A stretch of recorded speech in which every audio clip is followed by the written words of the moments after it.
Hi, my name is Valentina Aguanayha, and today I will talk to you about the assessment policy of the primary section of UISZ, Utaloy International School, Zhengcheng, here in Guangzhou, China. UISZ is an IB school. It is accredited by WASC or Western Association of Schools and Colleges, CIS or Council of International Schools, and IB itself, International Baccalaureate. From the Whole School Assessment Handbook in Standard C4, assessment in the school reflects the IB assessment philosophy. Now in the IB PYP assessment standard updated on 2017, here you can see the 4 dimensions of assessment. The weight of each can be seen through these chunks. The biggest one is monitoring learning.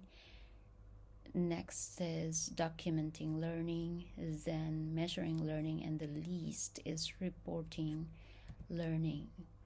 Monitoring learning is done through formative assessment, like recording the daily things that the students do, and documenting learning is through e-portfolios using Seesaw platform to evidence their learning.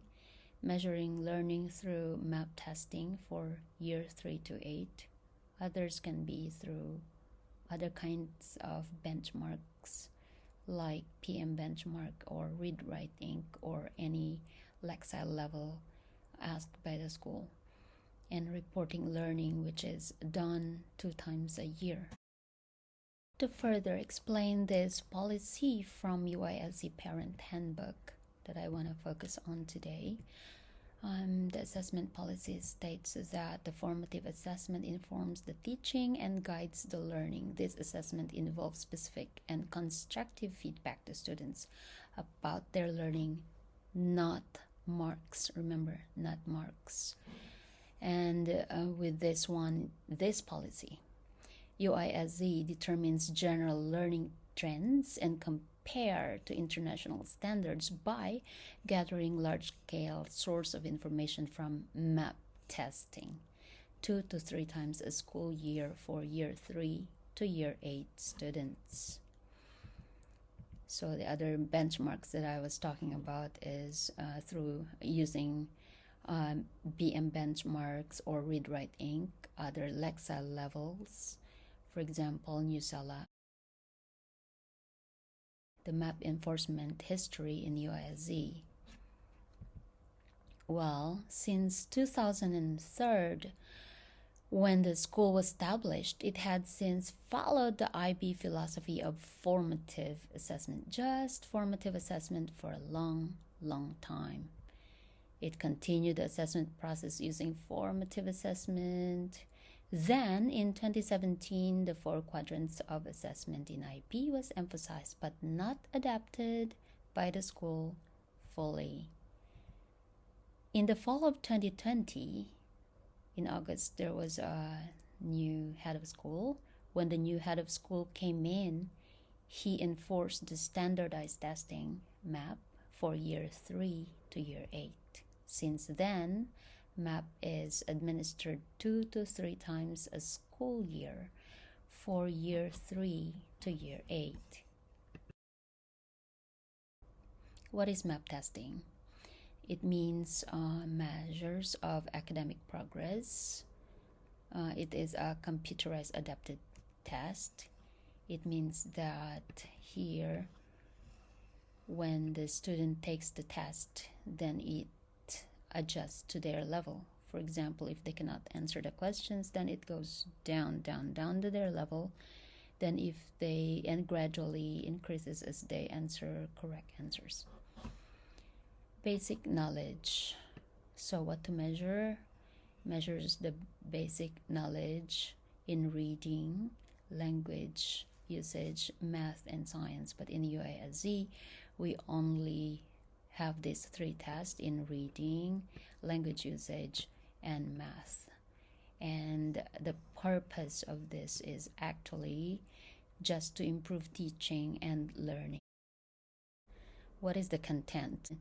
The AERO standard, or American Education Reaching Out, is the curriculum the UISZ follows, and it is aligned with the Common Core standards, the academic standards to be gained for K to 12, as initiated in 2010 in the US, which caused a lot of debates, chaos, if you've heard of it. But it has been regulated better into adapting to what parents, teachers, learners of the community need. So now we have this AERO standard. It is more of a program to international schools. So that's what we adapt. And for the map testing and AERO are aligned to each other.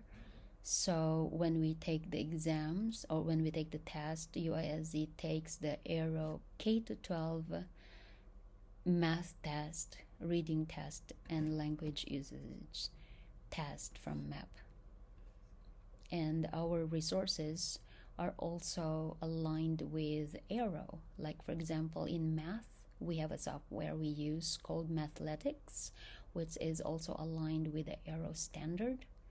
Our Raskits for the reading level, it's also aligned with the ELA of Common Core. A sample of a test result of a student. The blue one here, you can see blue is the student RIT, or the student score.